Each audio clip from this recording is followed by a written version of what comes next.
Hello बच्चों, let's see the question and the question says copper sulfate reacts with sodium hydroxide to form a blue precipitate of copper hydroxide and sodium sulfate.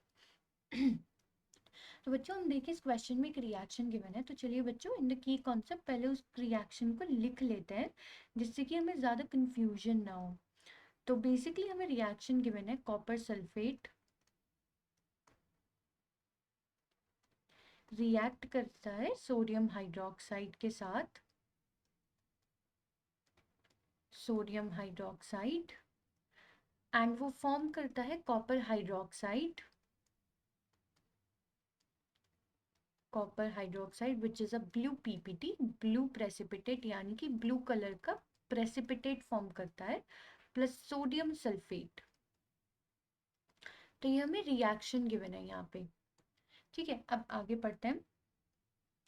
In an experiment, 15.95 gram of copper sulfate reacted with 8.0 gram of sodium hydroxide to form 9.75 gram of copper hydroxide and 14.2 gram of sodium sulphate. यहाँ पे बच्चों में masses given है reactants के भी और products के भी, और हमें बताना है which law of chemical combination is illustrated by this data, give reason for your choice. हमें बताना है कि ये जो रिएक्शन है कौन से लॉ ऑफ केमिकल कॉम्बिनेशन को सेटिस्फाई करती है और हमें उसका रीजन भी यहाँ पे देना है।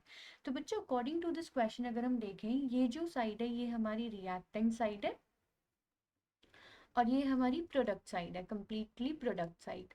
And according to the question अगर हम देखें तो हमें मासेस गिवन है। कॉपर सल्फेट के लिए अगर हम यहाँ पे मास देखने जाए तो ये है 15.95 ग्राम, सोडियम हाइड्रोक्साइड के लिए है 8.0 ग्राम, कॉपर हाइड्रोक्साइड के लिए यहाँ पे है 9.75 ग्राम, और अगर हम बात करें सोडियम सल्फेट की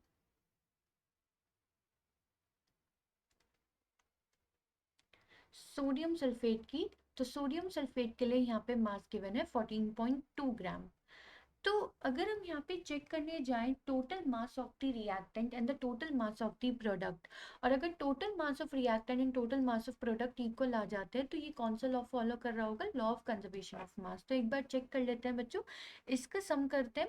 तो 15.95 प्लस 8.0 ग्राम, तो अगर हम इसका सम करें तो हमारे पास आएगा, इसका जो टोटल आएगा वो आएगा 23.95 ग्राम, और अगर हम इसका सम करें यहाँ पे दैट इज 9.75 ग्राम प्लस 14.2, तो ये भी कितना आ रहा है हमारे पास, ये भी हमारे पास आ रहा है 23.95 ग्राम।